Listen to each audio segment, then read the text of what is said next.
What's up, YouTube? Hazu Talks. Back out here in the wood shop for night two. I don't know, it's late December, like December 28th or something like that. I know I didn't date or timestamp last night's. Those probably go up in a day or two anyway. I just kind of want to go back where we were. What I was trying to explain yesterday, I don't know if I did this or not, but when I was explaining the whole thing with the inflation, I believe that the real purpose of inflation, besides the politicians and the elitists getting wealthier, and then all of the corporations being able to jack their prices up and make bigger record profits than they've ever made. I also believe that the other side of this was to expand the poverty class of American citizens here in America.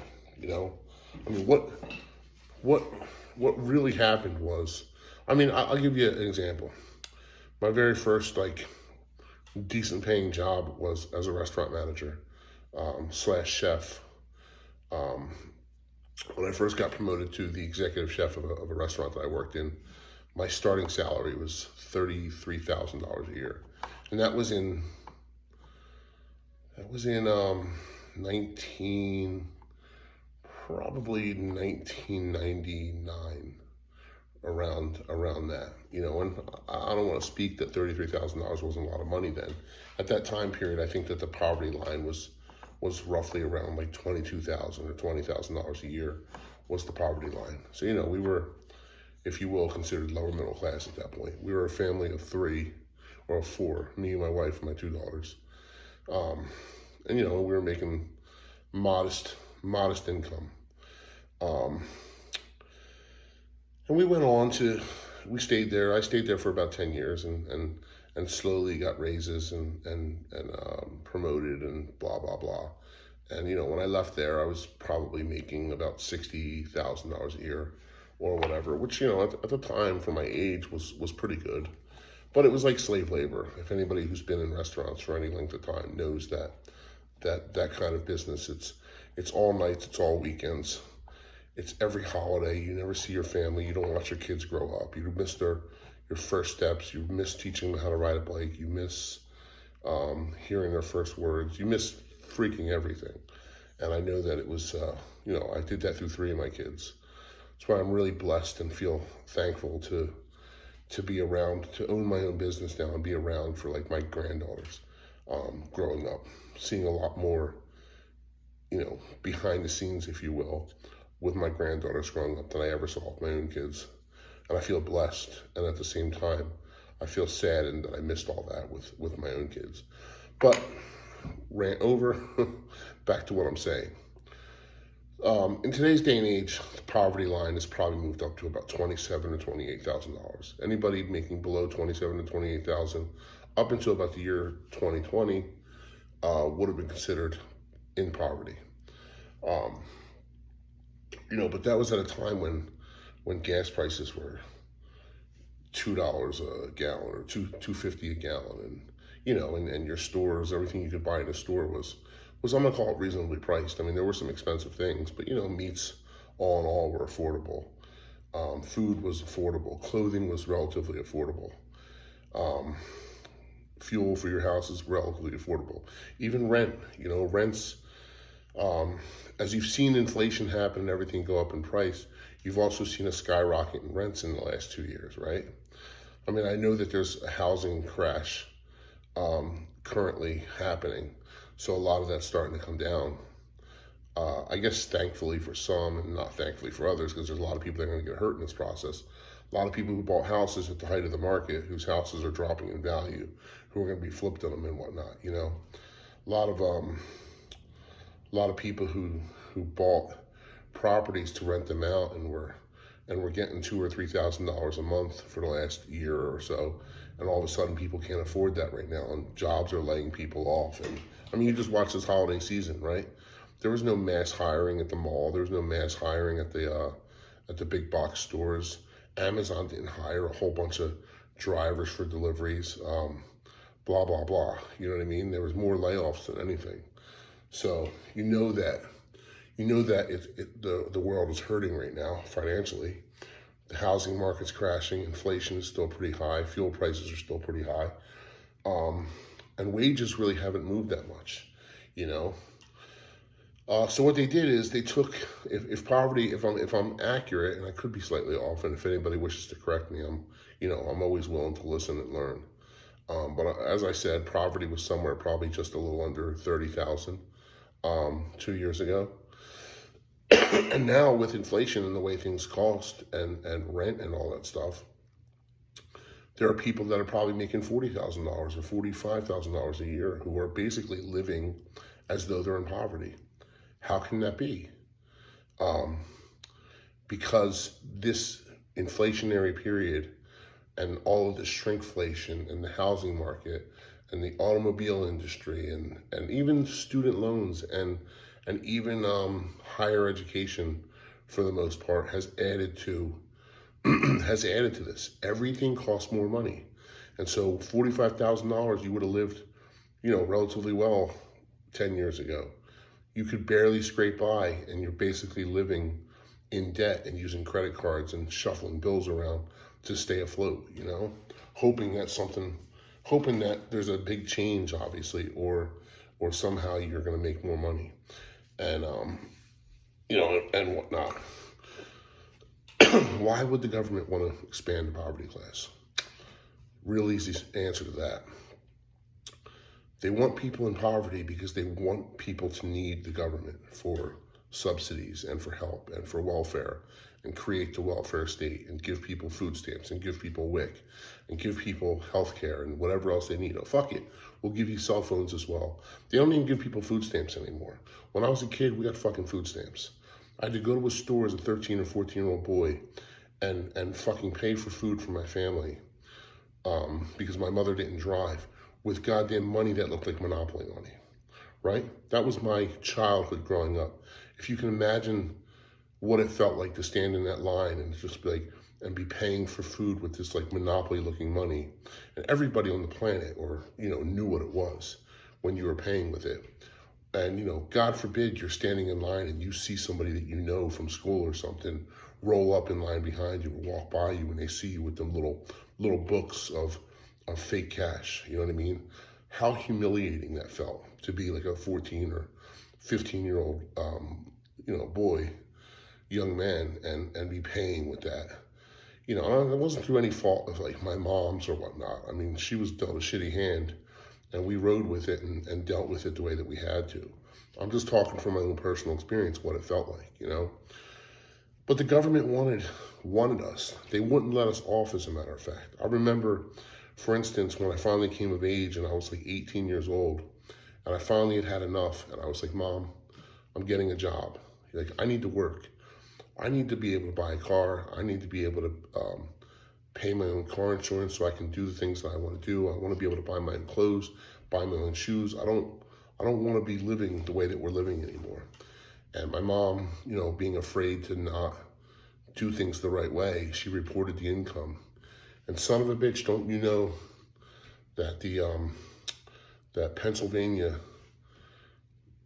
basically took back dollar for dollar what I made because I was a member of the household. So like if I had a good week and I did some serving, I worked at a gas station, I did some retail stuff and whatnot. I oftentimes worked 2 jobs. If I had a good week and I made $300-400, which at the time was good money for an 18-year-old, then at the end of the month when my mom had to report the income, whatever it is that she would have gotten from welfare, they took back. So did my working improve our family? No, it just penalized my mother. And my mother, being who she was, didn't want, because I worked and she was being penalized, she didn't want to take the money from me because she knew that I'd worked and earned it. And, it was a real sticking point and a tough time for us. Eventually I had to move out, probably ahead of when I really would have, because it kind of like was able to get her to balance her shit back and get back into the system and get the money that she was getting. And at the same time, I had met my wife, and we were kind of falling head over heels in love, if you will, and so that all kind of moved pretty quick. But they want you in the system. I remember when my kids were young, my two daughters, and I'd gotten that promotion, and I was the executive chef job, and I was finally making enough money. And our thing, we had WIC. The only kind of assistance we ever had was WIC, women, infants, and children. It's basically this thing they give you, and they give you like 2 or 4 times a month. You get to go to the store, and you would get like milk, cheese, bread, and cereal, basically, and some other things. I can't really remember what it was. I think formula was a part of that at some point, and whatnot. And we still had WIC. And I remember going to the WIC office when it was like time for us to renew. And I kind of just basically went in there with the attitude like, we're not going to have this anymore anyway. I sort of was kind of glad that we didn't need it anymore. And I swear, man, I sat in this office for over an hour, and I listened to this woman jump through hoops and try to juggle my finances to keep us on. And I saw the bureaucracy of the welfare state firsthand when that happened, because I realized this is her job. Her job is to keep people in the system and get more people in the system. It's almost like a credit card company. They want to just keep issuing credit. They want to keep people in the system so that they can expand their jobs and they can get promotions and they can make more money. If everybody just starts doing better in the world and welfare goes away, what happens to those tens, if not hundreds of thousands of jobs of people that are in those offices and those social workers and all the people that have to oversee that, and their supervisors and their upper management teams, blah, blah, blah. And the way that trickle up effect, I'm sure, makes it back to DC to all these politicians, They, all in all, they need you to need them. That's what this is all about. That's also why the borders are open and why they're just trucking in illegal immigrants, because they're creating welfare states everywhere that these immigrants are going to. These immigrants have unfortunate circumstances that they're dealing with. Their own country sucks. Yeah, they're here. They can make a better life. I respect that. If they want to work and be a part of the system and pay taxes and whatnot and pay into the system the way that we do, whatever. I mean, that's what it is. I think that they should have a path to citizenship. But it's not easy. It's not easy for them to do. And they oftentimes wind up living off the system and find themselves on welfare and getting assistance from the government and being able to go to the hospital and claim emergency care and get things, fixed or blah, blah, blah, or whatever the case may be, But that's what the government wants. The government wants a population of people that needs government. The thing that they're afraid of is a population of people that not only don't need the government, but aren't afraid of the government and aren't afraid of what can happen to them, What did we talk about yesterday? We could do the daily distraction. I think I did yesterday. The daily distraction yesterday was the death tolls from the snowstorm. And me and my son had a laughing moment driving around there. I was like, we're kind of going back and forth about it, talking about this snowstorm and the tragedy that 60 people have died. And I asked him the question, because I often wonder this myself. In this world of transparency and openness that we're living in, where everything is broadcast and propagandized on the news media, this is not the coldest that it's ever been. This is not the biggest snowstorm that we've ever seen.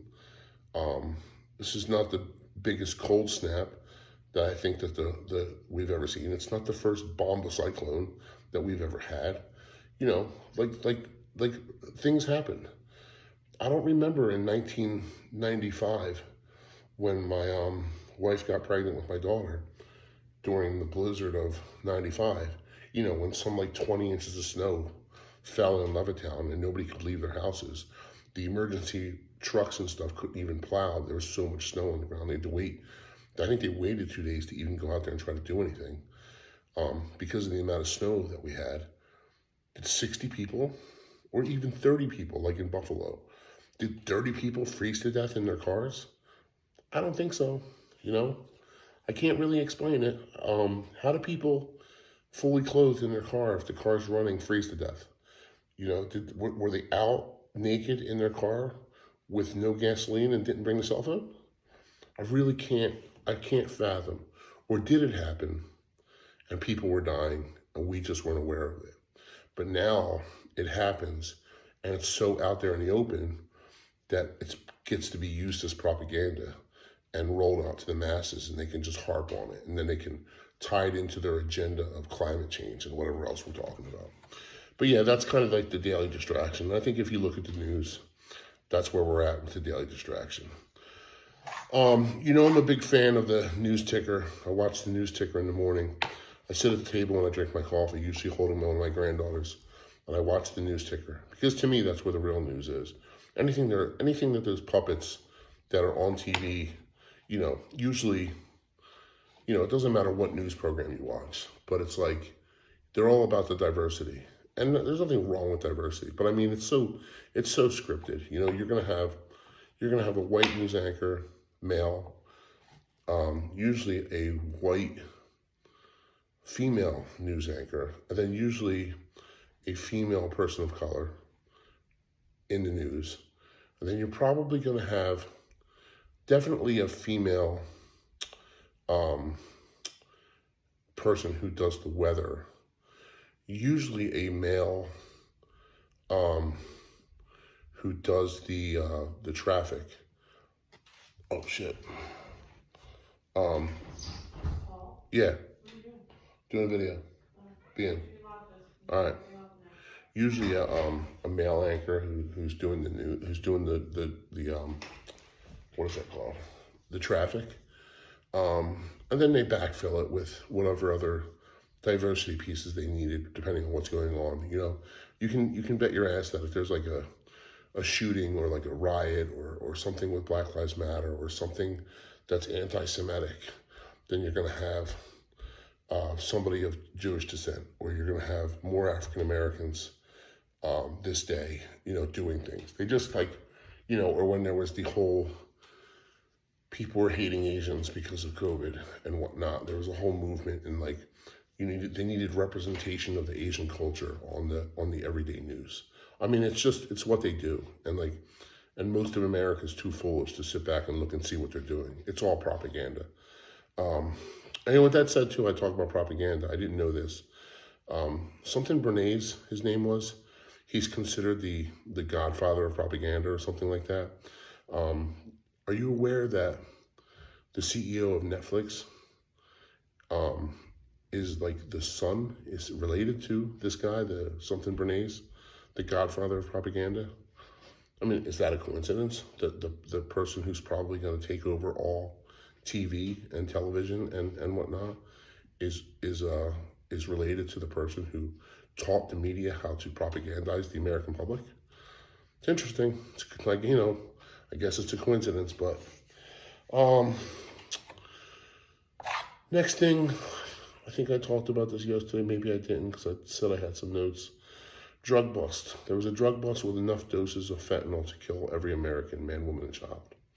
I'm going to say that, if I said that yesterday, I'm going to say it again today. I might say that in every single video because I can't understand how that can take place and nobody's talking about it. How can that not be front and center of all the rhetoric in our government right now?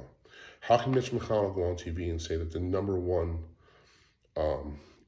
goal or thing that the GOP and the government is focused on right now is the war in Ukraine, when hundreds of kids and young adults are dying every day of fentanyl overdoses, and there's hundreds, if not thousands of pounds of it making its way into the country every day? How can that be? So until next time, I'll put a star next to it because I'll talk about it again tomorrow. Okay, here's where we're at. I'm going to summarize it with this one. They think that we're fools, okay? They really do just think that we're fools. And I guess on some level we are fools. And this goes hand in hand with the propaganda thing. Ask yourself this question. Why can you watch the Amber Heard and Johnny Depp trial, full-fledged, complete transparency, watch what that is and the lies and this and the that and the drug use and the drinking and the abuse and the blah, blah, blah, right? On TV every day, not a minute missed for the American public, right? I wasn't interested in it. I don't really give a shit. She's clearly an asshole, but he's clearly probably an asshole as well. So you got to watch that, right? But you didn't get to watch 1 second of the Ghislaine Maxwell trial. Ghislaine Maxwell, the only person in U.S. history to get convicted of underage sex trafficking to nobody, to not one person. Not all they have are victims. They have female victims who were raped by who knows whoever. None of that information is out there. And Ghislaine Maxwell is going to serve a life sentence in prison for trafficking underage girls.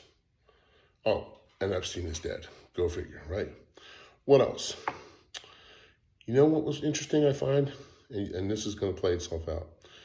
You could watch, without missing a beat, every single deranged moment from that unhinged dude from Wisconsin who mowed down all those people last Christmas. We got to watch this dude act like he was a sovereign citizen and sit in another courtroom by himself, defending himself like a fool, right? Talking about how do we know it was him, blah, blah, blah, right? Every minute of that we got to watch.